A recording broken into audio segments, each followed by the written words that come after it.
A Conmebol Libertadores chegou ao seu fim com o Botafogo se sagrando campeão e se libertando de vez, conquistando a glória eterna. Mas nesse vídeo de hoje vamos fazer algo diferente, vamos fazer uma tier list aqui sobre quais foram as surpresas, quais foram as decepções dos times brasileiros nessa competição.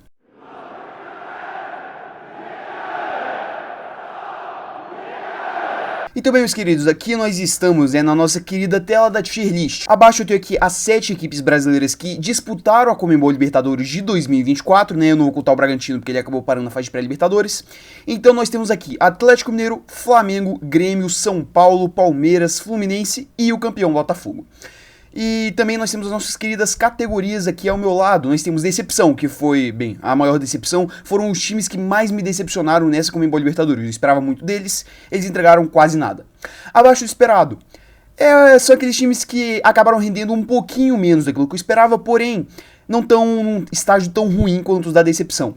Na média, autoexplicativo, fizeram justamente o que eu esperava deles nessa Conmebol Libertadores. Surpreenderam um pouquinho, né, e quebrou a banca, que é basicamente algo quase que inexplicável que aconteceu. Um time que realizou um ato completamente inexplicável e surpreendeu a todos nós, por exemplo, avançando mais longe, vencendo um confronto que eu não esperava e por aí vai. Então vamos começar aqui, né, eu não vou seguir a ordem que eu acabei colocando aqui, foi só uma ordem pra eu conseguir me organizar um pouquinho melhor.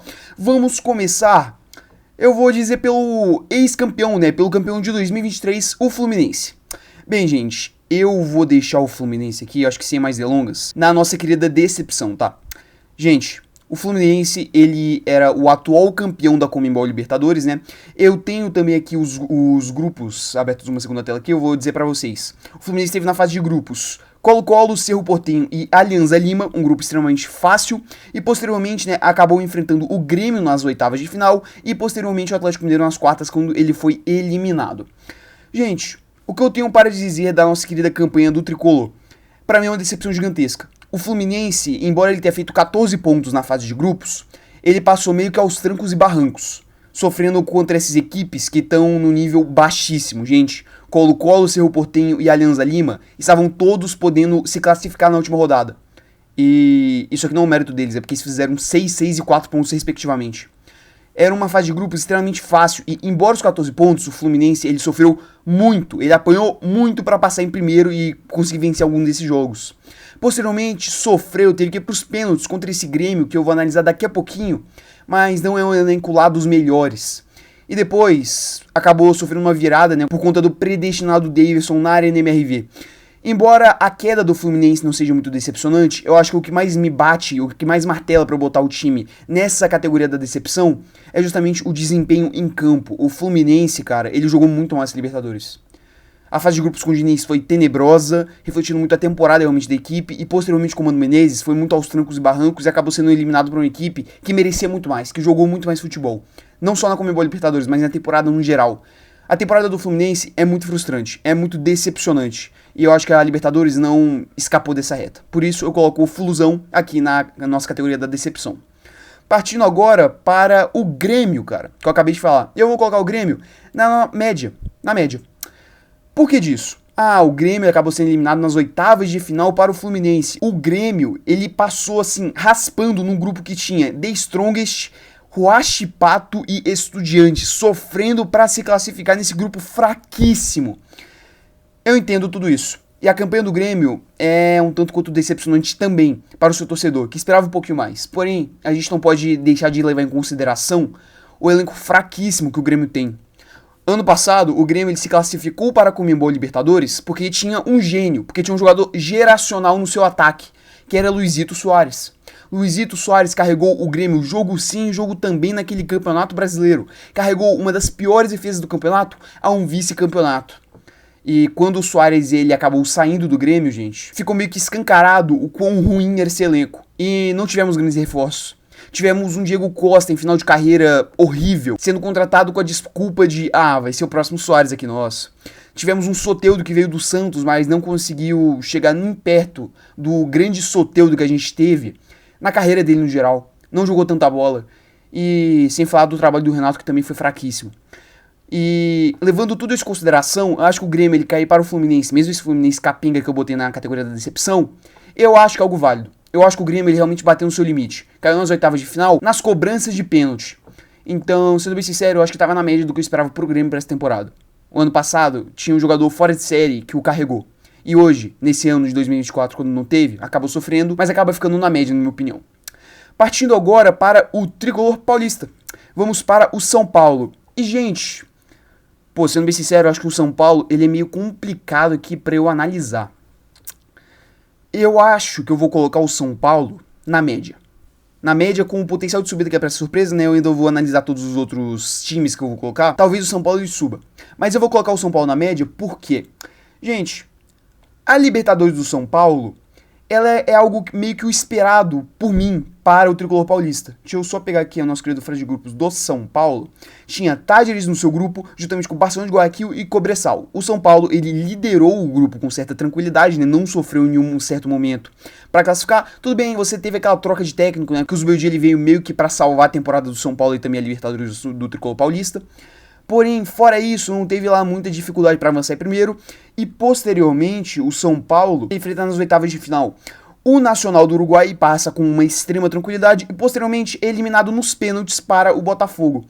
E sendo bem sincero, eu achava que o São Paulo ele chegava depois daquela conquista do título da Copa do Brasil, com o Lucas Moura, com o Caleri, com o Luciano, muito recheado, muito forte para essa Conmebol Libertadores. Ainda venceu a Supercopa do Brasil no início do ano contra o seu maior rival, o Palmeiras, e fez uma campanha honrosa na Libertadores, porém acabou caindo para o campeão, acabou caindo para o time do campeonato, que foi o Botafogo, jogando em casa, conseguindo um gol no finalzinho com o Caleri. E sendo bem sincero, eu acho que eu esperava mais ou menos disso para o São Paulo para essa Libertadores. Eu acho que poderia ter avançado, por exemplo, para uma semifinal, para uma eventual final, poderia, tinha time, tinha trabalho para isso.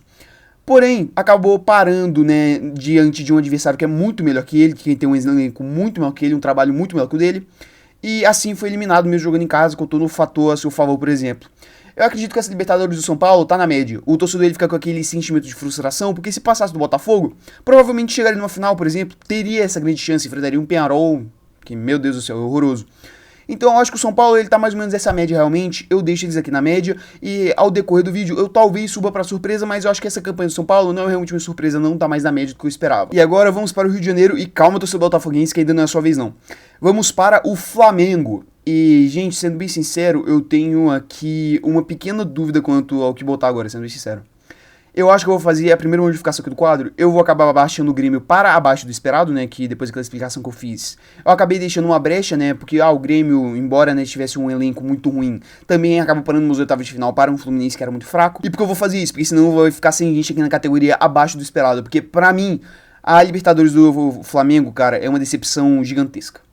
Gente, o Flamengo, ele chegou para essa Libertadores com um trabalho do Tite que tinha uma expectativa lá no alto. Gigantesca expectativa quanto ao Tite.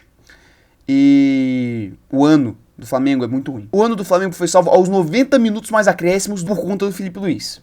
Mas se não fosse o Felipe Luiz, o ano do Flamengo ele seria horroroso, horrendo. E a Libertadores, que foi toda feita com o Tite, eu acho que não vai escapar disso. Gente, começando aqui pela fase de grupos do Flamengo. O Flamengo ele passa em segundo, num grupo que tinha Bolívar, Palestino e Milionários. Pô, sendo bem sincero, uma decepção gigantesca. Depois, consegue até avançar nas oitavas de final com uma luta incessante, né, vencendo na altitude o próprio Bolívar. Porém, cai nas quartas de final para o Peñarol. Esse Peñarol que vinha a ser goleado perante o Botafogo na semifinal por 5-0 só no jogo de ida. O Flamengo cair pro Peñarol é de uma decepção gigantesca. E assim, a Libertadores, passando na fase de grupos em segundo colocado, depois de poupar para jogar a final do Cariocão, e cair ainda dessa forma precoce contra um adversário que é 1 milhão de vezes mais fraco que você, que tem 1/10 do seu arrecadamento anual, eu acho que isso daqui é uma decepção gigantesca. Eu acho que eu vou até talvez subir aqui o Fluminense. Porque, embora tudo que eu tenha falado do Fluminense, eu acho que o Flamengo ele fez até mais feio. E aí agora eu também vou voltar o Grêmio à sua posição original, né? Porque eu também acredito que o Grêmio ele não esteja no nível tão ruim quanto o do Fluminense. Acho que o Fluminense acaba sendo salvo pelo gongo por conta de um Flamengo que foi extremamente decepcionante uma temporada no geral. E a sua Libertadores ficou muito marcada por esse trabalho horrendo do Tite, que trouxe muitas frustrações para o torcedor rubro-negro. Eu acho que o Flamengo ele tem que ficar ali muito separado dos outros, sozinho na categoria da decepção. Porque eu acho que a gente não teve decepção maior nessa Libertadores do que o Flamengo, que chegou com pinta de campeão, com um trabalho do Tite que tinha muitas promessas, e acabou de forma melancólica, sendo eliminado para o Peñarol nas quartas de final. Sendo bem sincero, eu fico bem satisfeito com o que está acontecendo aqui agora. E agora, partindo agora, meus queridos, acho que eu vou partir pro Palmeiras. Gente, como define a temporada do Palmeiras, né? Como define essa Libertadores do Palmeiras? É complicado, porque caiu pro Botafogo logo cedo, depois de traturar na fase de grupos. Passou com uma tranquilidade extrema no grupo que tinha São Lourenço, Independente Del Valle e Liverpool do Uruguai. Eu vou colocar a temporada do Palmeiras aqui na Libertadores na média. Sendo bem sincero, eu acho que tá bem na média. Eu não tenho muito o que eu falar também do Palmeiras. O Palmeiras acabou sendo derrotado, acabou caindo muito cedo numas oitavas de final, mas em um contexto diferente para o Flamengo, caiu cedo para o Peñarol, caiu para o Botafogo, caiu para o melhor time da competição. Caiu, gente, pro campeão. E eu não acho que fica uma decepção gigantesca quanto ao Palmeiras, justamente por conta de cair perante ao Botafogo. Eu sei, tem toda a questão, caímos pros caras que a gente acabou fazendo uma virada gigantesca, histórica no último ano, né, em 2023. Sim, tem toda essa frustração, tudo bem, eu entendo. Porém, você ser derrotado para o Botafogo não é vergonha nenhuma. Ainda mais depois da Libertadores que fez o Glorioso. Eu acho que o Palmeiras ia ficar bem naquela média que a gente esperava. Ficou um pouquinho abaixo do esperado na questão porque era um time que buscava o título, que brigava pelo título, né, por esse tetra que até hoje nenhum brasileiro tem. Sim, tem essa questão. Porém, eu acho que deixar o Palmeiras na mesma categoria do Fluminense, por exemplo, que foi uma decepção muito maior, o time que não praticou bola na Libertadores, seria um erro gigantesco. Eu analiso, por exemplo, Palmeiras e São Paulo num mundo um tanto quanto semelhante. Por isso, eu deixo ele aqui na média. A Libertadores do Palmeiras foi na média. Poderia ter sido melhor caso tivesse avançado para o Botafogo, provavelmente seria campeão nesse caso, e por aí vai. Eu acho que o Palmeiras está bem acomodado lá na média. E agora nós temos os dois finalistas, Atlético Mineiro e Botafogo. E agora eu vou partir pro Glorioso, pro campeão, exatamente. Eu vou botar o Botafogo em surpresa. Exatamente, o Botafogo, pra mim, sendo campeão, ele não quebra a banca. Quem quebra a banca é o Atlético Mineiro. Bem, vamos por partes antes que vocês comecem a me xingar. Gente, na minha humilde análise, eu acho que o Botafogo, embora tenha tido toda aquela derrocada em 2023, ainda tinha um resquício de trabalho, ainda tinha uma administração muito coesa. Uma administração que logo no início do ano, ele trouxe sim alguns bons reforços. Gente, Luiz Henrique, a gente também teve contratações como John e por aí vai. O Igor Jesus, a Almada depois mais longe, né, mais na metade realmente da Libertadores. Nós tivemos um elenco sendo bem encorpado, você teve aquela completa substituição do 11 titular de 2023 para o de 2024, você tem jogadores que contribuíram a todo momento. E por conta disso, eu acho que o Botafogo, ele ser campeão, não era, meu Deus do céu, o mundo vai acabar, quebrou a casa. Não, pra mim era uma pequena surpresa. E por que ainda uma surpresa não na média, por exemplo, já que eu tracei tantos elogios ao Glorioso? Porque, gente, viemos a convir, no início do ano, você dizer que o Botafogo seria campeão da Libertadores, seria uma surpresa. Isso é um fato. A palavra surpresa acompanha essa sentença quando a gente olha com o olhar do início do ano, quando você pegava todo o passado e agora você olhava o time naquele momento. Tudo bem, passou numa pré-Libertadores meio sofrida com o Júnior Santos decidindo, e aí chegam os reforços, o time ele embala e posteriormente é campeão da Libertadores. Se eu for sincero, eu acho que o time que mais me surpreendeu nesta Libertadores foi o Galo.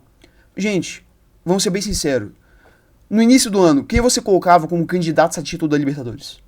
A minha humilde opinião, assim, de candidato direto, embora minha aposta tenha sido o Botafogo no início do ano, eu colocaria Flamengo, eu colocaria Palmeiras, Fluminense e também o São Paulo à frente do Atlético Mineiro. Eu entendo, o Galo tem um bom elenco, o Galo tem um bom trabalho, era promissor. Quando saiu o Filipão e entrou o Milito, todo mundo ficou muito animado, ele fez uma excelente fase de grupos, passou o carro na fase de grupos. Porém, o Galo chegar na final, se me falasse isso no início do ano, eu ficaria, surpreso pra caramba, ainda mais surpreso com o Botafogo chegando na final, porque eu botava mais fé no Botafogo. O Atlético Mineiro acabou calhando de ter um bom mata-mata ali, um mata-mata que o colaborou, embora ainda tenha tido confrontos difíceis. Fluminense e River Plate são os maiores exemplos disso. E ele chegou numa final merecida, jogou bola pra chegar nessa final. Porém, acaba sendo uma surpresa gigantesca pra mim o Atlético Mineiro disputar essa final quando você analisava o contexto inicial da Libertadores, quando você fazia aquelas prévias iniciais. Por conta disso, eu coloco o Galo como o quebrou a banca. Então, mas é isso. Fechamos a tier list com o Flamengo sendo a decepção máxima dessa Libertadores de 2024. O Fluminense sendo salvado pelo gongo, né? Porque começou com uma decepção máxima, mas acabou subindo para baixo do esperado, porque fez uma temporada melhorzinha quando comparada do Flamengo. Na média, Grêmio, pelo seu elenco fraquíssimo, que foi carregado por um jogador fora de série para chegar nessa Libertadores, acaba caindo nos oitavas de final, que foram justas para o elenco realmente e o trabalho do tricolor. O tricolor paulista, o São Paulo, acaba caindo para o campeão numas quartas de final, dentro de casa, em cobrança de pênalti. Acontece. Na minha opinião, também foi na média. Palmeiras, praticamente idem no São Paulo. Caiu para o campeão, fez uma boa fase de grupos, tal qual fez o tricolor. porém, caiu pro campeão mesmo sendo nas oitavas de final. Pra mim tá na média, não ficava desesperado. Surpresa, o Botafogo, porque no início do ano ninguém dava nada pro Botafogo, e aí o Fogão foi lá e foi campeão. Embora, na minha opinião, o trabalho feito, o histórico do time do Textor, ainda não tornasse isso uma surpresa gigantesca. E quebrou a banca, né? O time que mais me surpreendeu nesta Libertadores fica o Atlético Mineiro. O Atlético Mineiro ganha este título porque no início do ano eu achava uma loucura praticamente o Galo de ser campeão da Liberta. Mas calou minha boca, foi lá e fez. E assim, fechamos a nossa tier list. Então, mas é isso. Se você puder deixar o seu like, a sua inscrição e ativar o sininho para receber mais vídeos aqui do canal, eu agradeceria bastante. No mais é isso, e até o vídeo de amanhã.